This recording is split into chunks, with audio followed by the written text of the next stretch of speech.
Good morning students. So today we are going to discuss our last topic of second chapter, structure of atom.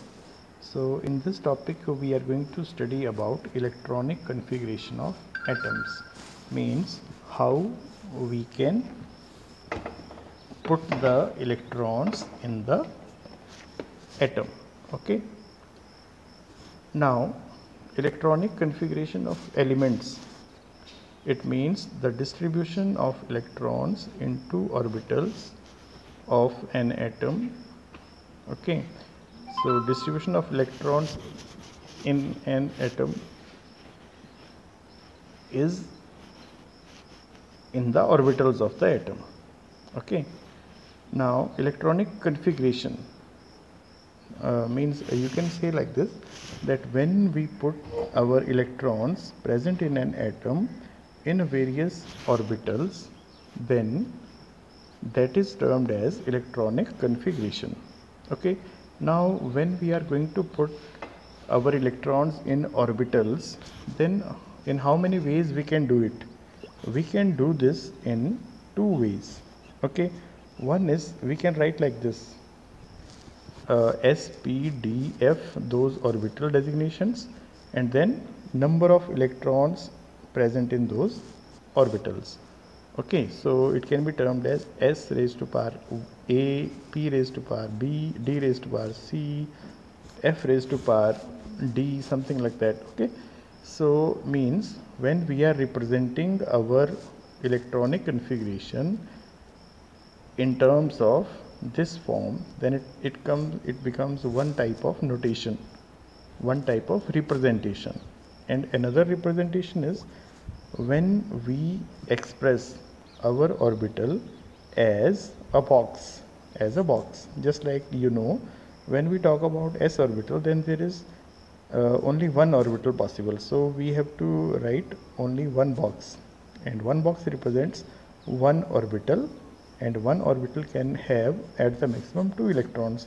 Now when we talk about p, then there are 3 p orbitals, so those 3 p orbitals are having same energy, so then they can be placed in one level only. One level means they are having same energies, so 3 boxes we have to place, we have to make, and such representation will be termed as representation of p orbital. Similarly for D, there are 5 orbitals, so we can make 5 boxes. Each box will represent every a single type of d orbital, just like dxy, dyz, dzx, dx square minus y square, and dz square. These 5 orbitals are possible, so those 5 can be represented by 5 boxes, and then at the maximum we can put 2 electrons in s orbital, 6 electrons in p orbital, and 10 electrons in d orbital at the maximum. Okay, now let us discuss about first type of notation, in which we represent number of electrons as powers of orbitals. Now let us take, we are going to discuss about 30. If you know electronic configuration till 30, then that much is sufficient for 11th standard. Okay, now atomic numbers are written here, and those elements which are having those atomic numbers, they are also written along with their symbols. And electronic configuration, now we have to follow here a principle, where we have to fill first of all 1s, and once it is filled fully, then we will move ahead. Okay, and when it is filled fully, second one, then we will go to third orbital, that is 2p, and till the time it fills fully we cannot go to next one. Okay, so this way we have to move ahead. So these electronic configurations you can remember easily, because this you can remember. Order can be remembered for a principle, that one particular formation we have done, how to remember the energy level order, energy order of orbitals, so that you can make yourself in rough, and from there you can write which orbital comes first and which comes after this, which comes after that, so that way you can do it. Okay, so this way we have to do till 30. Now when we write electronic configuration for chromium and copper, when we write for chromium and copper, then we find that there is some anomaly. They are not following the same procedure which they should follow. Okay, now see here when we come to 21, then here don't confuse in this. We have written 3D first and then 4s. Otherwise we have just placed the orbitals according to their main energy level. Just like this is component of first main energy level, this is component in second main energy level, this is component of third main energy level, and thereafter fourth main energy level components will come. Okay, so we have placed according to main energy level, but when we have to fill, then we have to fill according to our Afwa principle. So when it comes to 21, then how we do it? 1s2, 2s2, 2p6, 3s2, 3p6, then comes 4s2, and then comes 3d. Okay, so 4s2 is filled first and then 3d is filled. Okay, this is to be remembered. Now see, when we have filled 4s, then when we do so, then 4s fills first completely. Then what, as many electrons are left out, they are filled in d orbital. So if we talk about 21, then till 4s2 electrons filled are 20, then one electron is left and which is placed in 3d1. Similarly we have to move ahead, but when we come for chromium, then what we see, our electronic configuration should be 4s2 3d 4 as per Afwa principle. But what we find, that there is one electron in 4s and 5 electrons in 3d. Okay, thereafter there is no change, then again it remains the same. 4s is filled first and then 3d is filled, as many are left. 4s is filled first, then 3d is filled, as many are left. Now when it comes to copper, then again we see the same anomaly. Now in this case there are 29 electrons, so 1s2, 2s2, 2p6, 3s2, 3p6, then 4s2, 3d9. It should be the way according to Afwa principle. But what we see, there is 1 electron in 4s and 10 electrons in 3d. So what is the reason why we are getting like this? So if we see properly, then what we can find? We can find that 3d orbital is half filled in case of chromium, because there are 10 electrons which can be accommodated and there is presence of 5 if we write like this. Similarly, there is fully filled d orbital in case of copper. So what happened? Why this anomaly occurs? Chromium and copper electrons arrange themselves in such a way that their formation becomes most stable. So one more thing comes from here, that if there is presence of half filled and fully filled orbitals, then that electronic configuration makes the atom more stable. So atoms tend to be in that form. Okay, that is why copper and chromium do so. Now orbital notation of some elements. This is in the form of orbital, where orbital is represented as box. Now see, in case of lithium there are 3 electrons, so this is 1s, this box represents 1s, there is presence of 2 electrons in 1s and 1 electron is left, so that comes in 2s. Similarly we will move ahead.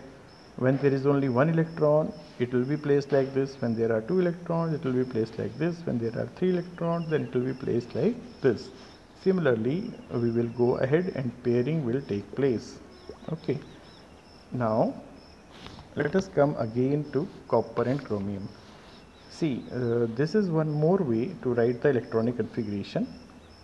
This means when we put like this, it means 18 electrons are covered till this, and whatever is left after that, they are written in the orbitals. Okay, this is another way to write the electronic configuration. So this is 29. It means till argon. Writing like this means that here is same electronic configuration as is present in case of argon having atomic number 18.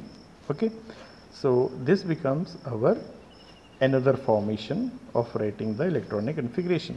So after that we write like this, as many orbitals and electrons are left, we write like that. So copper and chromium we have taken again, because now we are going to discuss again about the stability of half filled and fully filled orbitals.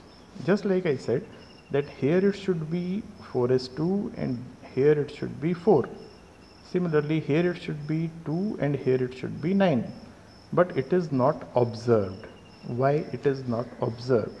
Because the way we are able to see it now, we can observe that these two become half filled if this is the arrangement. Similarly, this becomes half filled and this becomes fully filled. Okay. Now let us talk about only degenerate orbitals. Then we can say that degenerate orbitals, which is D in this case, 3D, that becomes half filled in case of chromium if it is the arrangement, and here it becomes fully filled if this is the arrangement. Now these atoms do like this because by doing so they come in this form, and this form has extra stability. This form has extra stability. Why this form has extra stability? Those reasons we are going to discuss now. There are two reasons why half filled and fully filled orbitals are extra stable. First reason is symmetrical distribution of electrons. Now see, if we see the half filled and fully filled orbitals, then what we can see in the first glance, first thing which comes in our mind is symmetry, and we know that symmetry leads to stability. Symmetry leads to stability. So if half filled and fully filled formation is there, then it makes the atom more stable. Okay, so this is the first reason of having that type of electronic configuration. Now it comes to exchange energy. Now what is exchange energy? Whenever in an atom electrons exchange their position among themselves, then it results in a release of energy. That energy which releases is called exchange energy. Okay, that energy which is released is called exchange energy.